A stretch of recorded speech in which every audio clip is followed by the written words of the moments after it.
रञ्जनशलाकया चक्षुरुन्मिलितं येन तस्मै श्रीगुरवे नमः। नमः ॐ विष्णुपादाय कृष्णप्रेष्ठाय भूतले श्रीमते भक्तिवेदान्त स्वामिनिति नामिने। नमस्ते सरस्वती देवीं गौरवाणी प्रचारिणे निर्विशेष शून्यवादी पाश्चात्य देशतारिणी। जय श्री कृष्ण चैतन्य प्रभु नित्यानंद श्री अद्वैता गदाधरा श्रीवासदि गौर भक्त वृंद।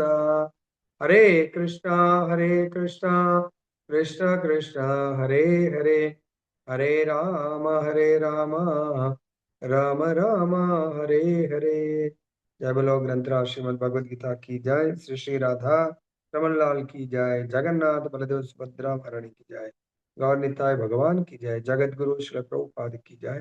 శ్రీ శ్రీపాద్ గురు మహారాజ్ की जय।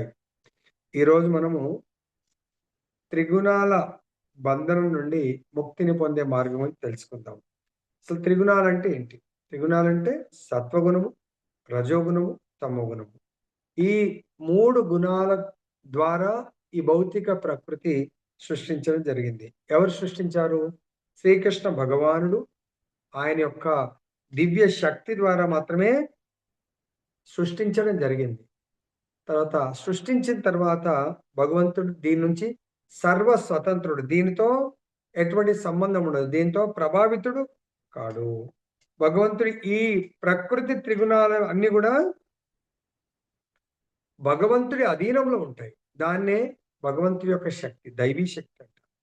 సో భగవంతుడు వాటి అధీనంలో ఉండడు. కానీ వాటి ద్వారా ఎవరైతే దేహాలను పొందుతారో, మనందరం కూడా భగవంతుడి అంశలం. కానీ మనం కనబడుతున్నటువంటి ఈ దేహము ఆ భగవంతుడి యొక్క ప్రకృతి, ఈ శక్తి ద్వారా, పంచభూతాల ద్వారా మనము ఈ దేహాన్ని పొందడం జరిగింది. కాబట్టి భగవంతుడు సృష్టిస్తాడు. కాబట్టి ఇవన్నీ కూడా ప్రపంచంలోని భౌతిక కార్యాలన్నీ ప్రకృతి త్రిగుణాల అధీనంలో నడపబడుతున్నాయి. ఇంకా మనం చేసే ప్రతి కార్యము, చూస్తున్న ప్రతిది కూడా ఈ త్రిగుణాల మాధ్యం ద్వారా జరుగుతూ ఉంటాయి కార్యాలన్నీ కూడా. లైక్ ఎగ్జాంపుల్ కార్యాలంటే మీరు తెలుసుకోవచ్చు. ఈ సమయం ఉంది. సమయం కూడా 3 గుణాలుగా విభజింపబడుతుంది. ఏంటది? సత్వగుణంలో బ్రహ్మముహూర్తం పొద్దున మనకు 3 నుంచి 6 అంటే సూర్యోదయానికి ముందు సమయం 1.5 అవర్ ముందు నుంచి సత్వగుణంలో ఉంటుంది. సూర్యోదయం నుంచి సూర్యాస్తమయం వరకు రజోగుణంలో ఉంటుంది. తర్వాత సూర్యాస్తమయం తర్వాత నెక్స్ట్ డే మళ్ళీ బ్రహ్మముహూర్తం వరకు తమో గుణంలో ఉంటుంది. కర్మలు కూడా ఈ గుణాల ద్వారా కర్మలు అలానే ఉంటాయి. ఎలా ఉంటుంది? సో బ్రహ్మముహూర్తంలో భగవద్భక్తులందరూ కూడా భగవంతుని సేవించడానికి పొద్దున్నే లేచి భగవత్ సేవలో నియుక్తులవుతారు. తర్వాత రజోగుణంలో ఈ దేహ పోషణ కొరకు వాళ్ళు కార్యాల్లో నియుక్తమవుతారు. రాత్రి తమోగుణంలో దేహానికి రెస్ట్ ఇస్తారు. అదేవిధంగా ఈ దేహాన్ని పోషించుకోవడానికి భోజనము, సత్వగుణ భోజనము, రజోగుణ భోజనము, తర్వాత తమోగుణ భోజనము. తర్వాత మన పూజా విధానాలు కూడా సత్వగుణ, రజోగుణ, తమోగుణ. తర్వాత మనం ఇచ్చే దానాలు కూడా సత్వగుణ, రజోగుణ, తమోగుణ. మనం చేసే తపస్సులు ఇవన్నీ కూడా, మనం చేసే ప్రతి కార్యం కూడా ఈ త్రిగుణాలతో కూడుకొని ఉంటుంది. ఇవన్నీ కూడా భగవంతుడి యొక్క అధీనంలో ఉంటాయి. కార్యాలన్నీ త్రిగుణాల అధీనంలో ఉంటాయి. మరి ఈ త్రిగుణాలు భగవంతుడి అధీనంలో ఉంటారు. మనము త్రిగుణాల్లో బందీ అయి ఉంటాం. ఎందుకు బందీ అని చెప్తున్నామంటే, మనము ప్రతి ఒక్కరం ఏదో కార్యం చేస్తూ ఉంటాం. ఆ కార్యం ఏదో ఒక గుణంలో ఫిక్స్ అయి ఉంటుంది అన్నమాట. ఇప్పుడు ఈ కథ, ఇప్పుడు రాత్రికి మనం ఏ కార్యం చేయబోతున్నాము? చాలా మంది ఆల్రెడీ భోజనం చేస్తుంటే ఓకే. చేయకపోతే ఇప్పుడు ఈ రాత్రిపూట భోజనం చేసేదంతా కూడా ఏమంటారు ఆచార్యులు అంటే, ఈవినింగ్ 6 లోపల సూర్య అస్తమయం జరిగేటప్పుడు, సో త్వరగా అంటే పడుకోవడానికి దాదాపుగా ఒక 2 గంటల ముందు అర్లీగా మనం భోజనం చేసేస్తే, పడుకునే లోపల 2-3 గంటల ముందు మనం భోజనం చేస్తే దాదాపుగా అరిగిపోయి పొద్దున మనం 3 గంటలకు లేవగలుగుతాము. కాబట్టి ఇక్కడ మనం చేసే ప్రతి కార్యం ఏదో ఒక గుణంలో ఉంటుంది. సపోజ్ ప్రసాదం తీసుకున్నాం అనుకోండి, అది సత్వగుణము. అప్రసాదం తీసుకున్నాం అనుకోండి రజోగుణము. ఇంకా తామసిక్ అంటే అది 4 గంటల ముందు వండింది, లేకపోతే ఏదైనా జంతువుల్ని సంహరించి జంతు మాంసము. సో, ఆ విధంగా తామసిక్ ఫుడ్డు, రాజసిక్ ఫుడ్డు, సాత్విక అనేది మనకు డివైడ్ చేయడం జరిగింది. ఇక్కడ మనకు భగవంతుడు వీటికి గుణాతీతుడు. అందుగురించే నిర్గుణుడు అంటారు. అంటే గుణాతీతుడు భగవంతుడు. ఎందుకు గుణాతీతుడు అంటే, ఒక రాజు ఉన్నాడనుకోని, రాజు రాజ్య పరిపాలన కొరకు ఎన్నో చట్టాలను తీసుకొస్తాడు. అది ప్రజలు సుఖశాంతులతో జీవించడాని కొరకు. సో, మరి ఆ చట్టాలు రాజు చట్టాలకు లోబడి ఉండొద్దు. రాజే తీసుకొస్తాడు కాబట్టి, ఆ ప్రజలందరూ చట్టాలకు లోబడి వాళ్ళు జీవించాలి. అదేవిధంగా ఒక కంపెనీ, పెద్ద కంపెనీ, ఒక 5,000 మంది ఉన్నారనుకోండి ఆ కంపెనీలో. ఆ కంపెనీ యజమాని లాభాల్లో నడవడానికి ప్రతి ఎంప్లాయీకి సంబంధించినటువంటి కొన్ని విధి విధానాలు తీసుకొస్తారు. చట్టాలనుకుంటా వీటి గూడా. So, bylaws. సో, అవి వాళ్ళందరి కొరకు గాని ఆయన కొరకు కాదు. ఆయన ఎప్పుడైనా, ఎక్కడైనా వెళ్ళొచ్చు ఆయన. సో, ఎవరినైనా పెట్టుకోవచ్చు, తీసేయొచ్చు. ఏదైనా యాక్ట్ చేయడానికి ఆయనకు అవకాశం ఉంటుంది. అదేవిధంగా భగవంతుడు ఈ అంటే లెక్కకు లేనన్ని బ్రహ్మాండాలను సృష్టిస్తా ఉంటాడు. ఆ బ్రహ్మాండాల్లో భగవంతుడు ప్రతి బ్రహ్మాండం త్రిగుణాలతో, అంటే ఈ భౌతిక ప్రపంచం నిన్న ఆల్రెడీ చర్చించాం మనం. 2 ప్రకృతులుంటాయి. ఒకటి ఆధ్యాత్మిక ప్రకృతి, 2 భౌతిక ప్రకృతి. ఈ భౌతిక ప్రకృతిలో మళ్ళీ పరాప్రకృతి, అపరాప్రకృతి. అపరాప్రకృతి అంటే ఈ భౌతిక మూలకాలతో, పంచభూతాలతో కూడుకున్నది. తర్వాత పరాప్రకృతి అంటే జీవుడు. సో, ఈ విధంగా మళ్ళీ ఈ జీవుడు త్రిగుణాతీతుడు మామూలుగా అయితే. కానీ జీవుడు ధరించే దేహము త్రిగుణాలతో కూడుకొని ఉన్నటువంటిది. కాబట్టి జీవుడే గుణాతీతుడు. ఎప్పుడు? భగవంతుని ఆదేశాలను యాజ్ ఇట్ ఈస్‌గా పాటిస్తూ జీవించినప్పుడు అతను గుణాతీతుడవుతాడు. భగవంతుడి ఆదేశాలను, భగవంతుని ఆయన మర్చిపోయినప్పుడు ఆయన త్రిగుణాలలో బందీ అవుతాడు. సో, కాబట్టి మరి భగవంతుడు త్రిగుణాలను సృష్టిస్తాడు.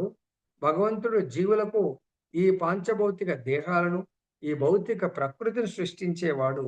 ఈ త్రిగుణాలలో ఆయన బందీ అవ్వడు. భగవంతుడు ఈ త్రిగుణాలు భగవంతుడే ఒకవేళ స్వయంగా ఈ భౌతిక ప్రపంచంలో ఏ బ్రహ్మాండంలో అవతరించినా భగవంతుడి పైన ఎటువంటి ప్రభావము చూపవు ఈ త్రిగుణాలు. కానీ అదే జీవులైతే ఈ త్రిగుణాల చేత మోహింపబడతారు వాళ్ళు.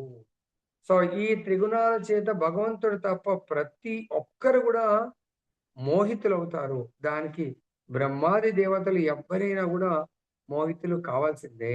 ఎందుకు? బ్రహ్మదేవుడు, భగవంతుడు, క్షీరోదక సాయి విష్ణువు సత్వగుణానికి యజమాని, బ్రహ్మ రజోగుణానికి శివ, తమోగుణానికి.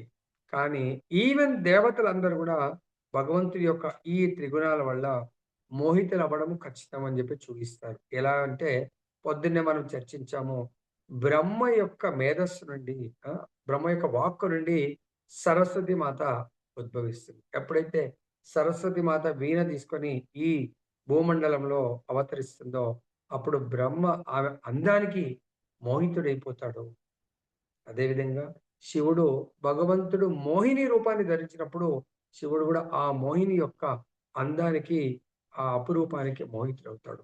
ఇంద్రుడు సచీమాతనే ఉంటది. చాలా విశ్వసుందరిలాగా ఆయన యొక్క ఇంద్రలోకంలో ఎంతో మంది ఉంటారు. కానీ ఆయన ఎవరికి మోహితుడవుతాడు?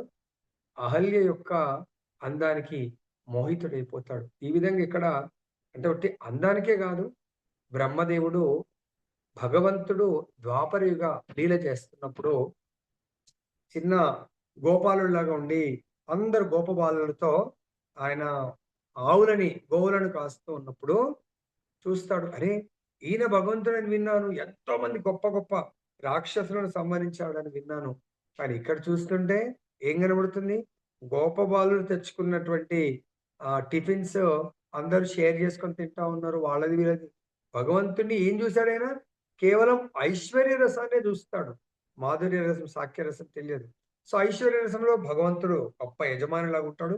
మిగతా అందరూ సేవకులు ఉంటారు. కానీ ఇక్కడ చూస్తే సఖ్యభావంలో భగవంతుడు అందరినీ సమదృష్టితో అందరికీ సమాన అవకాశాలు భగవంతుడు ఇస్తా ఉంటాడు. అది చూసి ఆయన విమోహితుడైపోతాడు బ్రహ్మ. అరే ఇదేంటి ఇలా అంటే, ఈ త్రిగుణాలతో కూడుకున్నటువంటి బ్రహ్మాండంలో త్రిగుణాలు ఎవరినైనా మోహితులను చేస్తాయి. తర్వాత భగవంతుడిని ఆయనకు పరీక్ష పెట్టి ఆయన వాళ్ళందరినీ తన శక్తితో గోపబాలులను, గోవులను వీళ్ళందరినీ మాయం చేసిన తర్వాత భగవంతుడు తన నుండి అన్ని లక్షల కోట్లలాగా విస్తరించినప్పుడు బ్రహ్మదేవుడు అప్పుడు చూస్తాడు. సేమ్ బ్రహ్మలోకంలో ఆయన వేరే దగ్గర దాచేస్తాడు. ఇక్కడ ఉన్నారు. అప్పుడు అర్థమవుతుంది. ఇది సామాన్యులు కాదు కదా! ఈవెన్ బ్రహ్మాది దేవతలు కూడా చేయనటువంటి కార్యాన్ని భగవంతుడు చేసి చూపించాడు.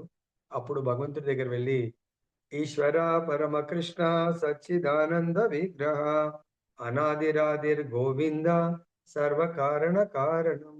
ఈ భగవంతుడి యొక్క ఈ త్రిగుణాల ద్వారా మోహింపబడిన వాళ్ళు, త్రిగుణాల ద్వారా వాళ్ళు బంధింపబడిన వాళ్ళు, త్రిగుణాలలో చిక్కుకున్నటువంటి వాళ్ళు ఎలా బయటకు రావాలి అనేది ఇక్కడ చెప్తున్నారు. ప్రకృతి భావంలో ఉన్నట్టు ప్రతి జీవుడు ఒకానొక రకమైన దేహాన్ని కలిగి ఉండి అనుగుణంగా ప్రత్యేకమైన మానసిక శారీరక కలాపాలు కలిగి ఉంటారు. ప్రకృతి త్రిగుణాలలో పనిచేసే వ్యక్తులు 4 తరగతులు. ఈ త్రిగుణాలు మన ఈ సృష్టిలో స్పెషల్గా మానవులను 4 తరగతులుగా విభజించారు. సత్వగుణంలో ఎవరైతే జన్మించాలనుకుంటున్నారో వాళ్ళని బ్రాహ్మణులుగా పోస్టింగ్ చేస్తారు. రజోగుణంలో లాస్ట్ లైఫ్ ఇవన్నీ కూడా ప్రారబ్ధ కర్మలు. లాస్ట్ లైఫ్ లో వాళ్ళు రజోగుణంలో కర్మలు చేసి మరణించి ఉంటే వాళ్ళు క్షత్రియులుగా జన్మిస్తారు. లాస్ట్ లైఫ్ లో వాళ్ళు రజో తమో గుణంలో కర్మలు కాంబినేషన్ కర్మలు చేసి ఉంటే ఈ లైఫ్ లో వైశ్యులుగా జన్మిస్తారు. ఆ కర్మ ఫలాలను అనుభవించడానికి ఎవరైతే లాస్ట్ లైఫ్ లో తామసిక తమో గుణంలో కర్మలు చేసి ఉంటే ఈ లైఫ్ లో వాళ్ళు శూద్రులుగా జన్మిస్తారు. ఈ 4 కాకుండా ఇంకొక రకం వారు శూద్రుల కంటే కూడా హీనమైనటువంటి వాళ్ళు. కాకపోతే ఇక్కడ ఏమంటున్నారంటే నలుగురు కూడా ఈ ప్రకృతి త్రిగుణాలతో బంధింపబడిన వారే. ఎందుకు బంధింపబడుతున్నారు? కేవలం భగవంతుని మరచిపోవడము. భగవంతుడు మా యజమాని, భగవంతుడు మా శ్రేయోభిలాషి, భగవంతుడు అందరికీ భోక్త, భగవంతుడు అన్ని యజ్ఞాలకు ఆయన భోక్త, అందరికీ స్నేహితుడు, మిత్రుడు అనే విషయాన్ని ఎప్పుడైతే మర్చిపోతారో మనము ఈ త్రిగుణాలతో కూడుకున్నటువంటి ఈ భౌతిక ప్రపంచంలో మనము తోసివేయబడతాము. మళ్ళీ ఇక్కడ నుంచి మనము బయటపడడం అనేది చాలా కష్టం. ఇక్కడ ఇంకేం చెప్తున్నారు? మానవులే కాకుండా ఇక్కడ ఎవరు ఉన్నారు? మానవులు, దేవతలు, పశువులు ఇత్యాది అనేక రకాలైనటువంటి జీవులు ఉన్నారు. ఈ జీవుల్లో కూడా మనం ఆల్రెడీ పద్మ పురాణం ప్రకారం చెప్పారు 84 లక్షల జీవకోటి. 84 లక్షల జీవకోటిలో జలజ నవలక్షాని 9 లక్షలు జలచరాలు, స్థావర 1,20,000 అంటే నాన్ మూవింగ్ కదలలేనటువంటివి చెట్లు, చేమలు ఇంకెన్నో రకాలు. కథలు ఒక్కడే ఉండిపోతాయి అలా. అవి ఎన్ని లక్షలు? 20 లక్షలు. క్రిమయో రుద్ర లక్షాన్ని క్రిమి కీటకాలు ఇన్సెక్ట్స్ టైప్వి ఎన్ని? 11 లక్షలు. పక్షినాం 10,00,000 10 లక్షలు పక్షులు. తర్వాత 30,00,000 పశవ 30 లక్షలు పశువులు. 4,00,000 మానవ 4 లక్షలు మనుష్య యోని. సో వీళ్ళందరూ త్రిగుణాలతో కూడుకొని ఉంటారు. అర్థమైందా? ఏదో ఒక గుణంలో దివ్యుడైన భగవంతుని మర్చిపోవడం వల్ల రజస్తమో గుణంలో ఉన్నవారు చివరికి సత్వగుణంలో ఉన్నవారు కూడా, ముఖ్యంగా సత్వగుణంలో ఎవరుంటారు? భగవంతుడి యొక్క తత్వము 3 దశల్లో చెప్పబడుతుంది. 1 నిరాకార బ్రహ్మజ్యోతి, 2 పరమాత్మ తత్వము, 3 భగవాన్. ఎవరైతే సత్వగుణంలో ఉంటారో వాళ్ళు కూడా మాక్సిమం నిరాకార బ్రహ్మ భావనని దాటి ముందుకు పోలేరు. అంటే భగవంతుడి యొక్క ఆధ్యాత్మికమే, కానీ భగవంతుడికి ఆకారం లేదు, నాకు కూడా ఆకారం లేదు. ఈ శరీరం వదిలేసిన తర్వాత నేను కూడా నిర్గుణ నిరాకారం అవుతాను అనుకుంటాడు. సో కానీ వాళ్ళకు భగవంతుడి యొక్క నిర్వచనము తెలియదు. భగవంతుడి నిర్వచనాన్ని మనకు పరాశరముని చెప్తున్నారు. ఐశ్వర్యస్య సమగ్రస్య వీర్యస్య యశసః శ్రీయః జ్ఞాన వైరాగ్య యోశ్చైవ షణ్ణాం వగ ఇతింగణ. అంటే ఇక్కడ భగవంతుడు ఎవరు అంటే షడైశ్వర్య సంపన్నుడు. 6 రకాలటువంటి ఐశ్వర్యాలు సంపూర్ణంగా కలిగినటువంటి వాడు భగవంతుడు. ఏంటవి? సౌందర్యము, ఐశ్వర్యము, జ్ఞానము, బలము, యశస్సు, వైరాగ్యము. ఇవి సంపూర్ణంగా కలిగి ఉంటాయి. ఎలాగైతే ఒక సముద్రం ఉంది. సముద్రం ఎప్పుడైనా ఎండిపోవడం మనం చూసామా? చూడలేదు. సో ఎంత ఎండాకాలం ఆవిరైనా దాంట్లో నీటి మట్టం తగ్గదు. వర్షాకాలంలో ఎన్ని నీళ్ళొచ్చి కలిసినా నీటి మట్టము పెరగదు. అదేవిధంగా ఇంకా సముద్రుడు భగవంతుడితో పోలిక అట్లా పోలుస్తూ ఉంటారు. ఎందుకంటే సముద్రం నుండి నీటి ఆవిరైతుంది. ఓకే.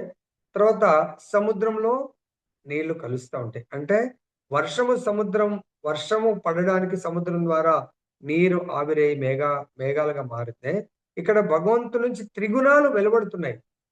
కానీ ఆ త్రిగుణాల వల్ల భగవంతుడు ప్రభావితుడు కాడు.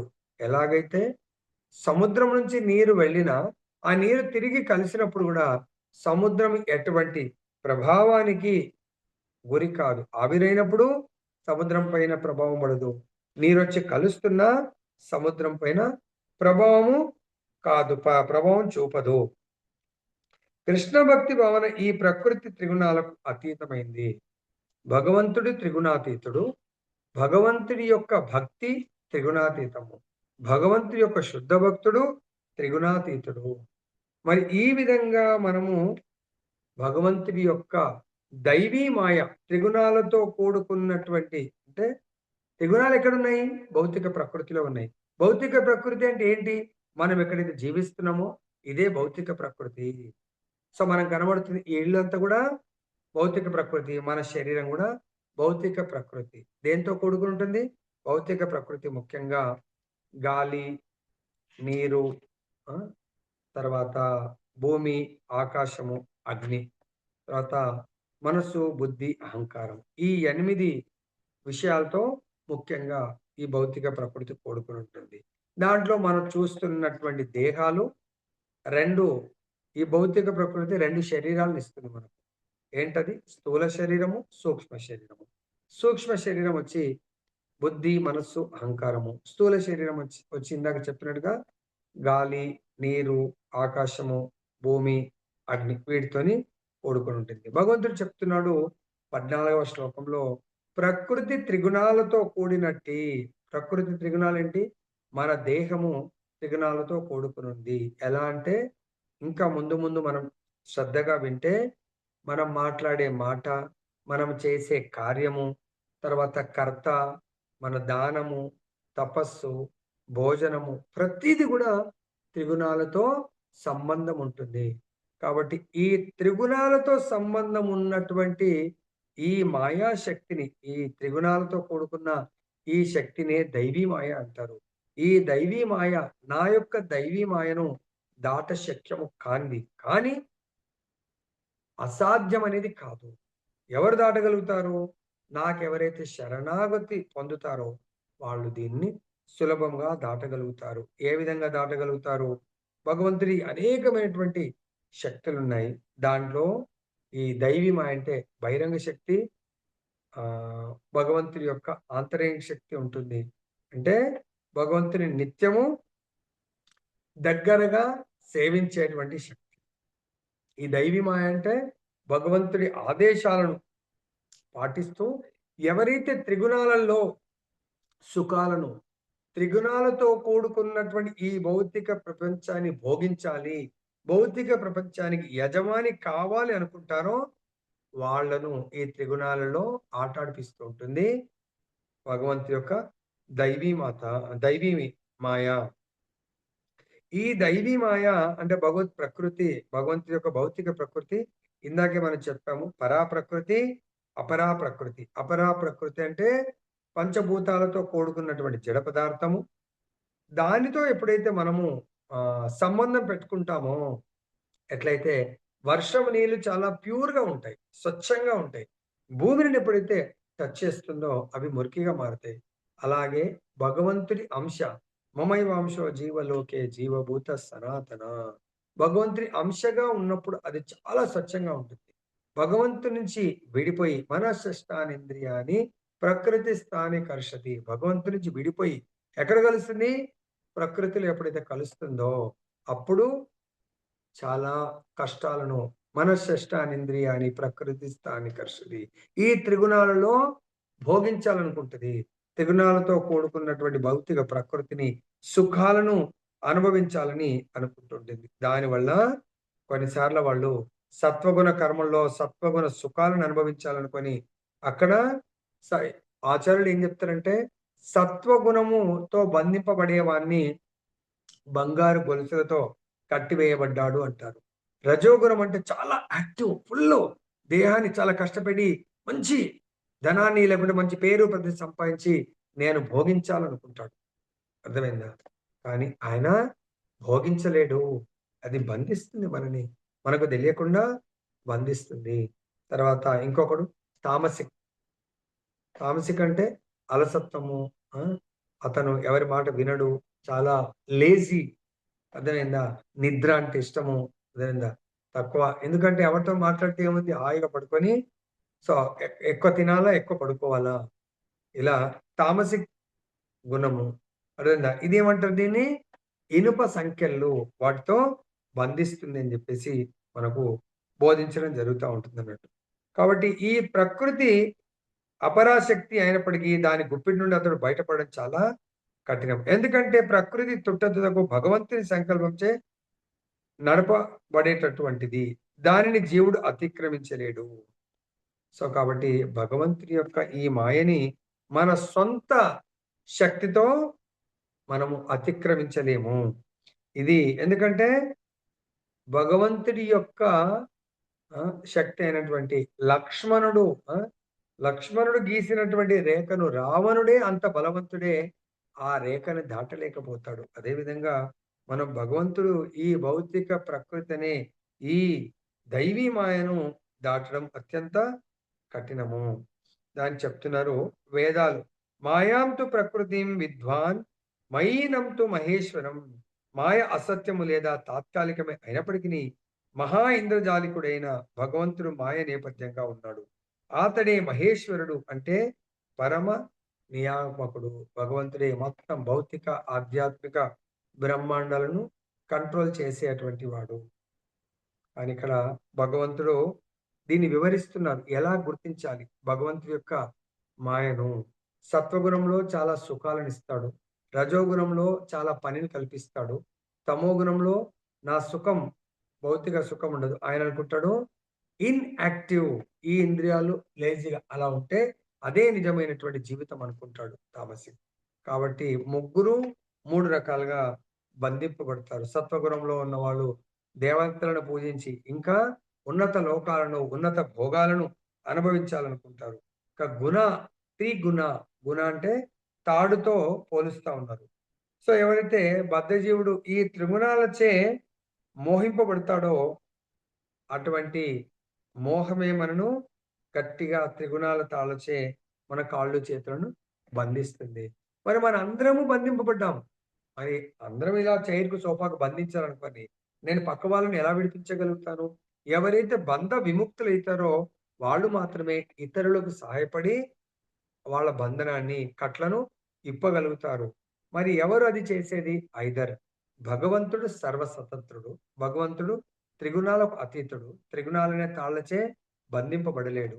అదేవిధంగా భగవంతుడి యొక్క ప్రామాణిక ప్రతినిధి అయినటువంటి గురుదేవుడు గూడా ఈ బంధాల నుంచి విముక్తుడు. పుట్టుకతోనే ముక్తాత్మ, ముక్త జీవుడు.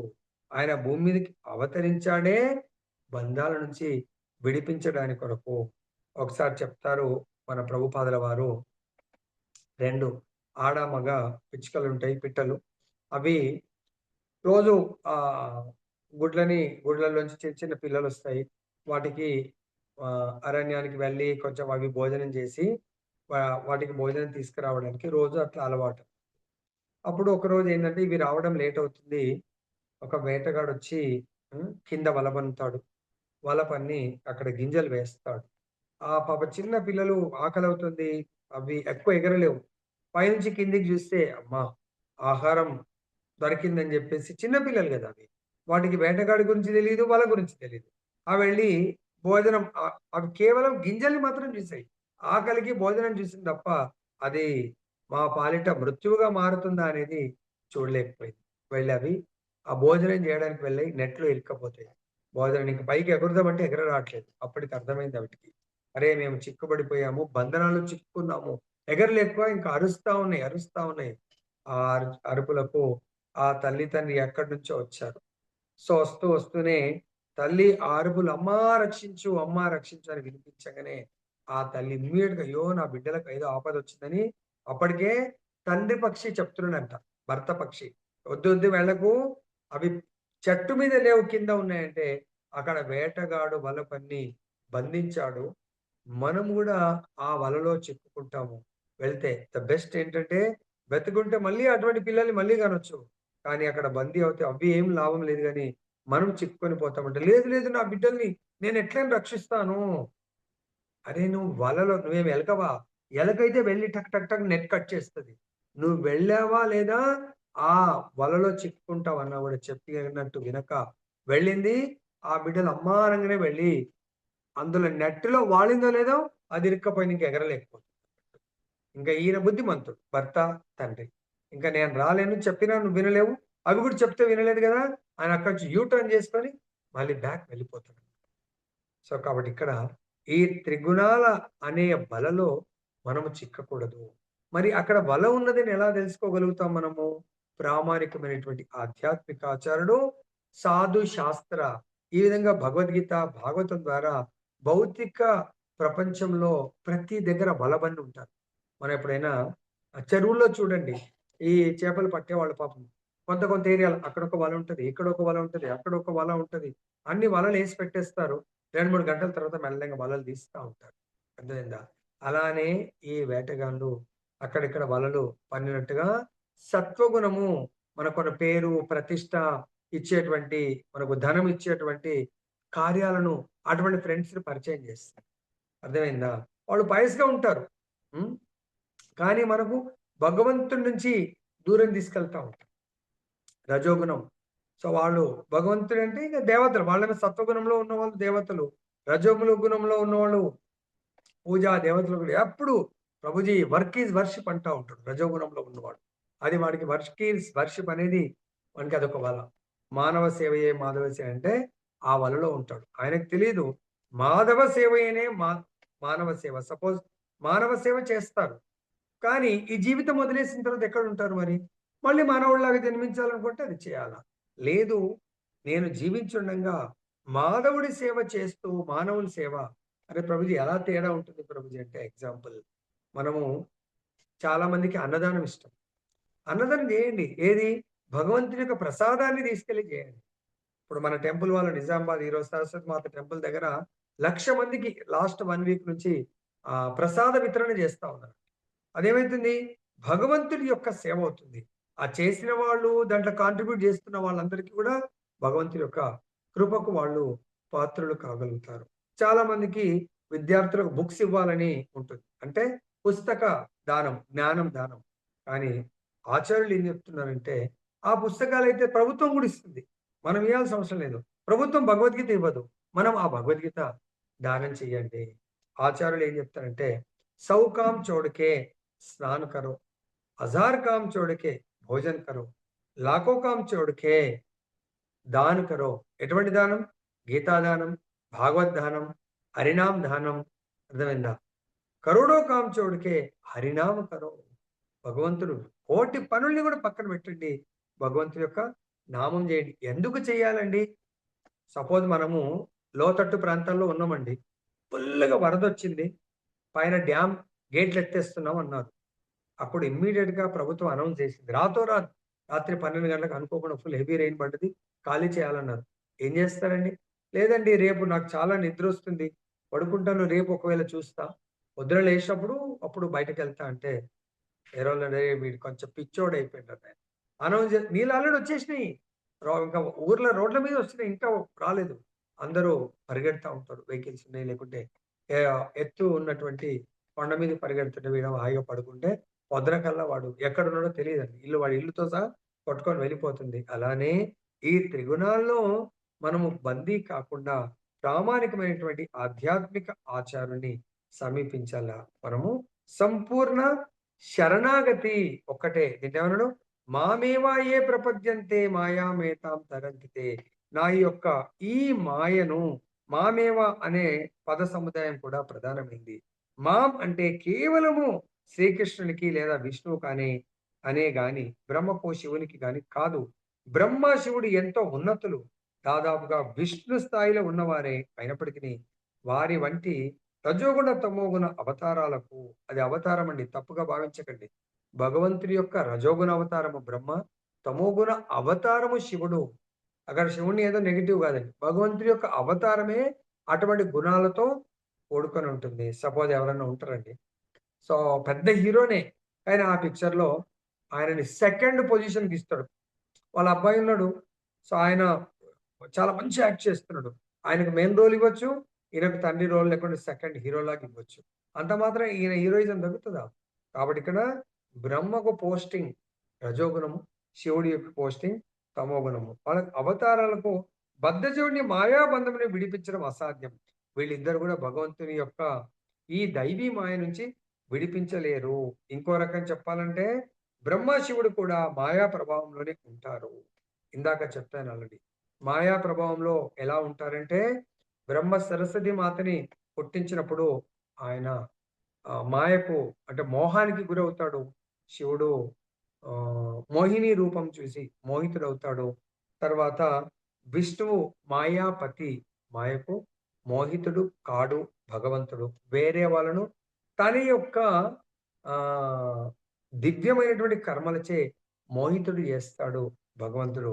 అంతేకాకుండా మనకు దుర్వాసముని కూడా టెస్ట్ చేయడం జరుగుతుంది. చాలా మందిని టెస్ట్ చేసి ఎవరు గొప్ప, ఎవరు కాదు అని చెప్పేసి తర్వాత మనము ఈ సంపూర్ణ శరణాగతి చేసినటువంటి భక్తులకు ఎటువంటి లాభం, భగవంతుడి యొక్క దైవీ మాయను భక్తులు ఏ విధంగా దాటగలుగుతారు, ఆ భక్తులు ఏ విధంగా అందులోనే మునిగిపోతారనేది మనం తెలుసుకోవచ్చు. సో చూసినట్టయితే సత్యయుగాన్ని తీసుకుందాం. సత్యయుగంలో భగవంతుడు భక్తుల్ని ఉద్ధరించడానికి కొరకు ఎటువంటి జన్మైనా తీసుకుంటాడు.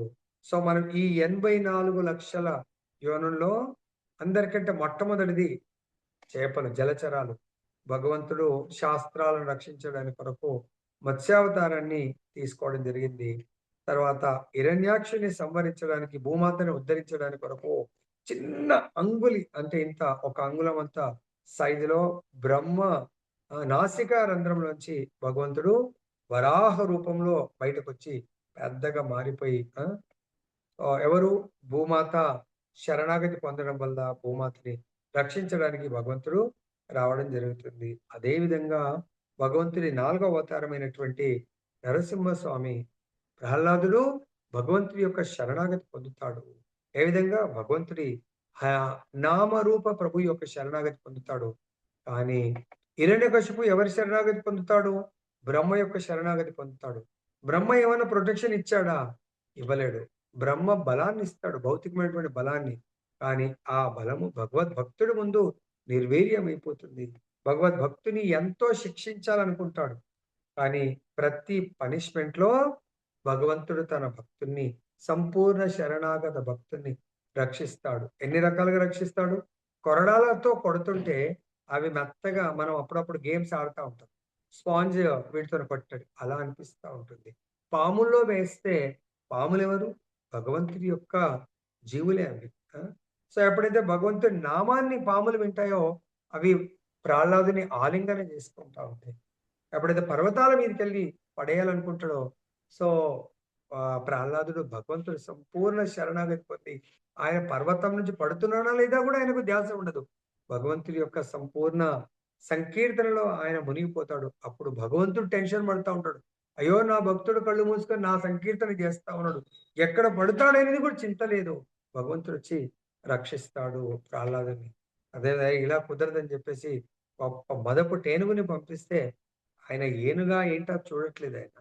ఏమంటాడు? సమదర్శిన, పండిత సమదర్శిన, విద్యా వినయ సంపన్నే బ్రాహ్మణే గవిహస్తిని.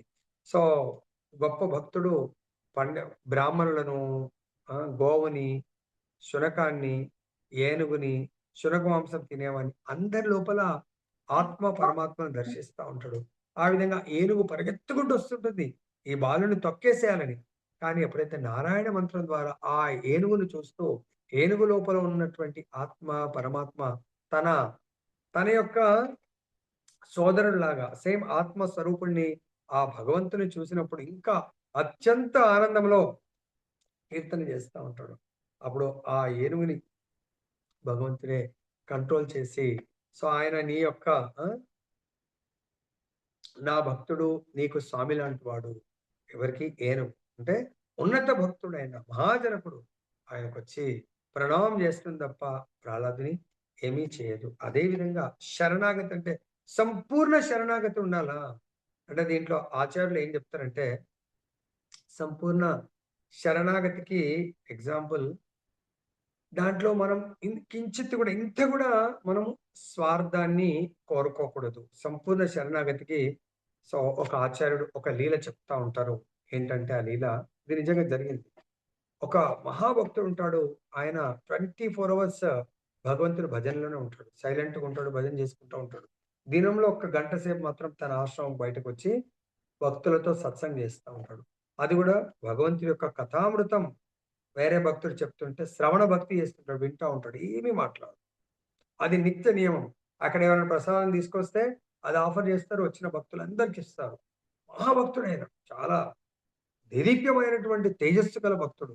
అందరూ కేవలం ఆయన మరి మాట్లాడు వేరే వాళ్ళతో చదివిపిచ్చి ఇప్పుడు మనం ఎలా చదువుతూ వింటున్నామో, సో ఆయన కేవలం వేరే వాళ్ళు చదివితే విని మళ్ళీ 1 అవర్ తర్వాత లోపలికెళ్ళిపోతాడు.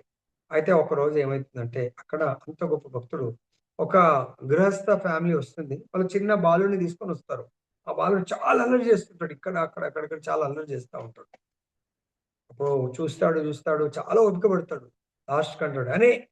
ఈ అబ్బాయి ఎవరి కొడుకంటే, ఆ భక్తుడు చాలా మంచి భక్తుడు. ఈ గురువుగారంటే చాలా ప్రేమ. గురువుగారంటే ఆయన ప్రతిరోజు సత్సంగ్‌కొస్తాడు. గురువుగారి దర్శనానికి ఉంటే కూడా చాలని చెప్పేసి. ఇంతకు ముందు కూడా చెప్పాను. దర్శన సత్సంగ్, శ్రవణ సత్సంగ్ కూడా ఉంటుంది. అలా ఆయన మర్యాదతో గురుగారు మీకు కుమారుడే అంటాడు. జనరల్‌గా అంటాం. ఎవరిదంటే మీదే గురువుగారు. ఇది భగవంతుడి గురువుగారు అంటా ఉంటాం మనం. ఈ ఇల్లు ఎవరిది? భగవంతుడి నిలయం అంటాం. అలానే మీ కుమారుడు అంటాడు. ఓహో! అట్లనా అని. అప్పుడు మళ్ళీ అల్లరి చేయగానే గట్టిగా బెదిరిస్తా, "ఏయ్! ఇక్కడ కూర్చో" అని చెయ్యి పట్టుకొని అక్కడ కూర్చోబెడతాడు. అల్లరి చేయొద్దని చెప్పేసి. అప్పుడు ఆ బాబు భయపడిపోయి ఇంక అప్పటి నుంచి అల్లరి చేయడు. సో, తర్వాత కథ అయిపోతుంది. అప్పుడు మళ్ళీ ఆయన లేవబోతుంటాడు. ఆయన చెయ్యి పట్టుకొని గట్టిగా బెదిరిస్తాడు. "ఎక్కడ లేస్తున్నావు? ఇక్కడే కూర్చో" అని చెప్పేసి. ఇప్పుడు వాళ్ళ తండ్రికి అరే! పాపం చిన్నవాడిని అంత గట్టిగా బెదిరించాడు. మళ్ళీ ఇప్పుడు బెదిరిస్తున్నాడు. గురువుగారు ఈరోజు కొత్తగా ఇలా యాక్ట్ చేస్తున్నాడు ఎందుకు? చిన్న పిల్లవాడిని కొంచెం ప్రేమతో చెప్పొచ్చు గదా! అనుకుంటాడు. ఇంక వాడు వెళ్ళిపోబోతుంటే అందరూ వెళ్తా ఉంటప్పుడు బెదిరిస్తాడు. అప్పుడు ఇంక ఆయన ఉండలేకంటాడు. ఏంటి గురువుగారు, ఆ అబ్బాయిని అలా గట్టిగా పట్టుకున్నారు. సో, అలా మీరు ఇక్కడే కూర్చోబెడతానంటున్నారు, కూర్చోమంటున్నారు. ప్రోగ్రామ్ అయిపోయింది గదా! అంటే, ఆ! అయిపోయింది గాబట్టే గదా! అందరూ వెళ్ళిపోతే వీడు ఇక్కడే కూర్చోవాలి గదా! అని ఇక్కడే కూర్చోవడం ఏంది అంటాడు. మరి నా కుమారుడు గదా! నా కుమారుడు నా దగ్గర ఉండాలి గదా! మరి మీతోనొస్తా అంటే ఎట్లా అంటాడు. అంటాడు మీ కుమారుడు. మరి మీరే కదా అన్నారు. ఇంతమంది సాక్ష్యం, అంతమంది భక్తుల ముందు గురువుగారు ఆ అబ్బాయి మీ కుమారుడు అన్నారు గదా! నా కుమారుడు నా దగ్గరే ఉండాలి గదా! మీతోనొస్తా అంటే నేనెలా ఒప్పుకుంటాను? అంటాడు. అప్పుడు ఆయన నీళ్ళు మింగుతా ఉంటాడు. ఇంక ఏం జేయాలో తెలీదప్పుడు. ఆ! అట్లా గాదు గురువుగారు. ఇది మామూలుగా వ్యవహారిక భాషలో మీ కుమారుడు, ఇది మీదే గురువుగారు అంటా ఉంటాం గదా! అప్పుడు గురువుగారు జెప్తారు వ్యవహారిక భాషలో మీది అని అనకండి. అది, అది సంపూర్ణ శరణాగతి కిందకి కాదు. సంపూర్ణ శరణాగతి అంటే అందుగుచే ఈ మాయా ప్రపంచం బయటకంతా ఒకటి, లోపటంతా ఒకటుంటది. బయటకి ఇది మీది, ఇది మీరు వేరే వాళ్ళకి గొప్పతనం క్రెడిట్ ఇస్తారు. లోపట మాత్రం తనకు క్రెడిట్ కావాలా? కాబట్టి శరణాగతి అనేది అంతరంగ శరణాగతి ఉండాల. సంపూర్ణ శరణాగతి. సర్వధర్మాన్ పరిత్యజ్య మామేకం శరణం వ్రజ ఆం త్వాం సర్వ పాపేభ్యో మోక్షయిష్యామి. సో అక్కడ మనము శరణాగతి ఏదో అనుకుంటున్నాం. శరణాగతి అంటే సంపూర్ణంగా ఉండాల.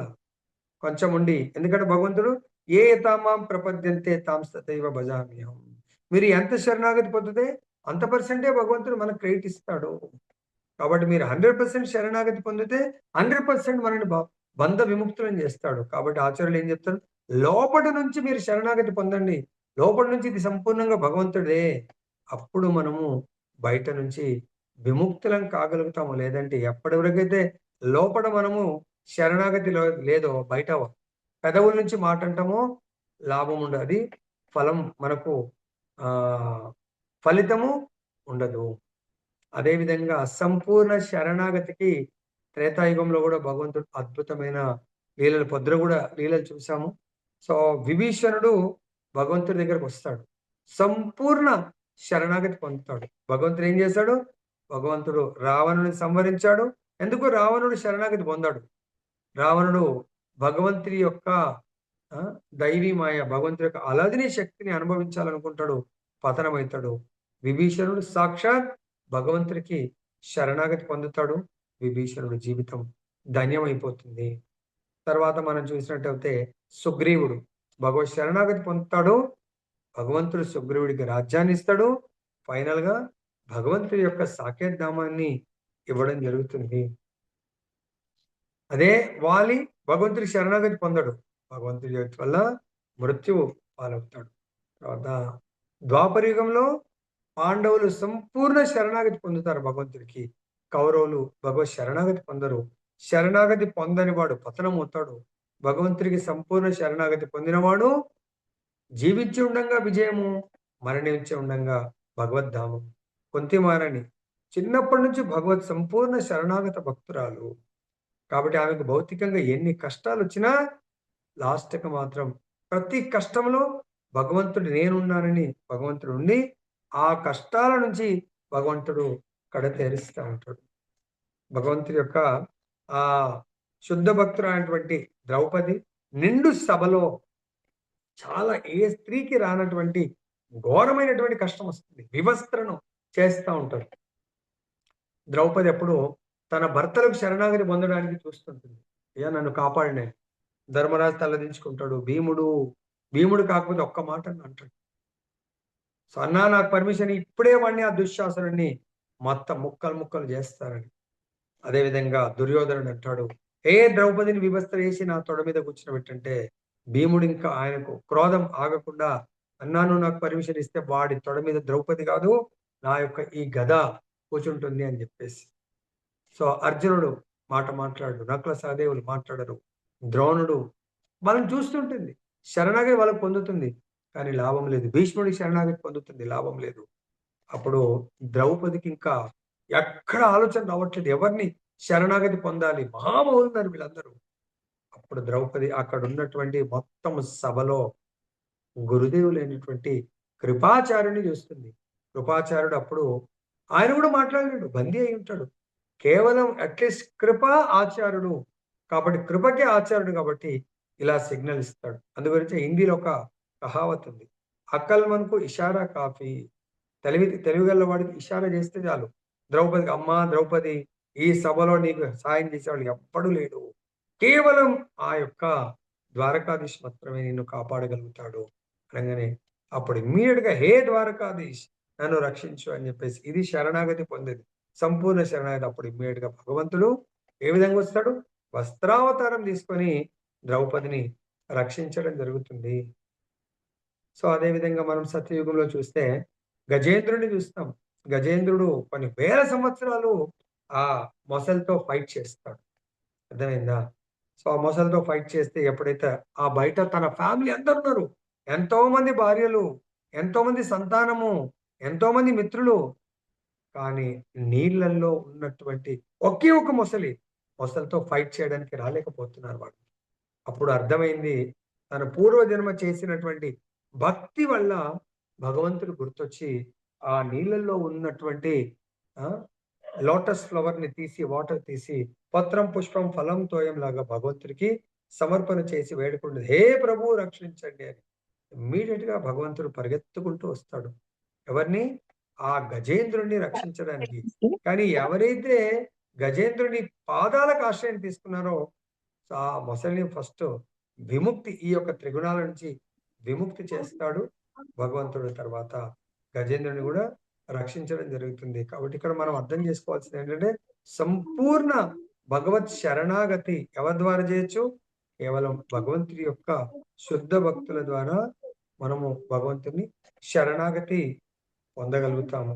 అయితే దానివల్ల మనకు భగవంతుడి యొక్క కృప, భగవంతుడి యొక్క ఆశీస్సులు త్వరగా పొంది మనం ఈ త్రిగుణాల నుంచి బంధ విముక్తులం కాగలుగుతాము. వీళ్ళు భగవంతుడి యొక్క లీలలు ఎన్నో ఉన్నాయి. భగవత్ శరణాగతి పొందిన వాళ్ళకు భగవంతుడు అన్నిటి నుంచి చాలా సులభంగా మోక్షాన్ని ప్రసాదిస్తాడు. దానికే చెప్తారు, యారే కృష్ణ రాకే కృష్ణ మారేకో, మారే కృష్ణ రాకేకో. కృష్ణుడు ఎవరిని రక్షించాలనుకుంటాడో అంటే శరణాగతి పొందిన వాళ్ళని కృష్ణుడు రక్షిస్తాడు. ఎవరైతే కృష్ణుడి శరణాగతి పొందరో వాళ్ళని భగవంతుడు దండిస్తాడు. సో కాబట్టి మనందరం కూడా ఈ త్రిగుణాల నుంచి బయటపడాలంటే దయచేసి గుర్తుపెట్టుకోండి, సంపూర్ణ భగవత్ శరణాగతి ఏ విధంగా పొందగలుగుతాం? మన ఆచార్యులు ఇచ్చారు, భగవంతుడి నామాశ్రయం చేయండి, భగవంతుడి యొక్క కథామృత ఆశ్రయం పొందండి, భగవద్భక్తుల ద్వారా, భక్తుల సాంగత్యం ద్వారా మనము భగవంతుడి యొక్క దివ్యమైనటువంటి కృష్ణ భక్తి భావనలో మన జీవితాన్ని గడిపితే భగవంతుడు ఆల్ ద టైం మనల్ని రక్షించడానికి ముందుంటాడు. ఏ విధంగా? 9వ అధ్యాయం 22వ శ్లోకంలో చెప్తారు, అనన్యాసింత ఎంతో మాం ఏ జన పర్యుపాసతే తేషాం నిత్యాభియుక్తానాం యోగక్షేమం వహామిహం. ఎవరైతే నిత్య నిరంతరము నా అనన్యమైనటువంటి భక్తియుక్త సేవ చేస్తారో వాళ్ళ యోగక్షేమాలు నేను పర్సనల్ గా చూసుకుంటాను అని భగవంతుడు మనందరికీ మాటిస్తూ ఇంకేమన్నాడు? ఏ అర్జున్, నమే భక్త ప్రణశ్యతి, నా భక్తుడు ఎప్పుడు కూడా నశించడు అని నువ్వు వాగ్దానం చెయ్యు, దాన్ని నేను నెరవేరుస్తాను అని భగవంతుడు మనకు మాటిస్తూ ఇక్కడ మనం ముగిద్దాం. జయ బలో గ్రంథరా శ్రీమద్ భగవద్గీత కీ జయ, శ్రీ శ్రీ రాధారమణ లాల్ की जय, जगन्नाथ बलदेव सुभद्रा महारानी की जय, गौरनिताय भगवान की जय, जगत गुरु श्रील प्रभुपाद की जय, श्री श्रीपाद गुरु महाराज की जय।